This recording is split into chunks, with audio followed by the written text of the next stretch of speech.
Grabe, iba talaga ang karisma ni Emma. For the first time in history of Miss Grand International, Philippines received its first win from Global Beauties.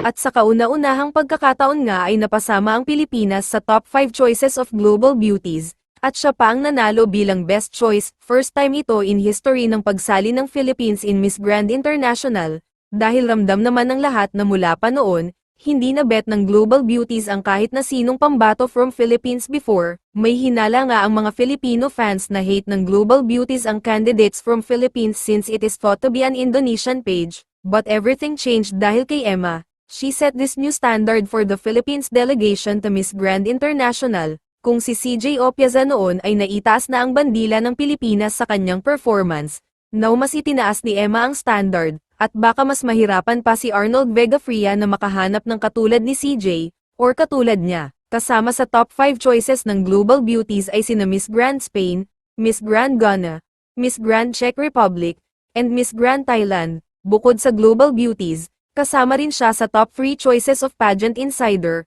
including Miss Grand Czech Republic and Thailand, kung saan naman si Miss Grand Thailand ang winner. Talaga nga namang bestie ang dalawa na siya ring laging magkasama from day one since magka-roommate sila, then sila pa ang both na nag-uwi ng award from prestigious pageant pages sponsoring the Miss Grand International Pageant. Marami ang nagsasabi na baka sila rin ang 2 Asians na makakapasok sa top 10, dahil sa sinabi ni Mr. Nawat na only 2 Asians ang pwede makapasok, at baka pag swerte pa nila, maging last to standing sa Grand Finals. So let's hope for the better, dahil magkaibigan naman sila, and both gorgeous, kind and funny.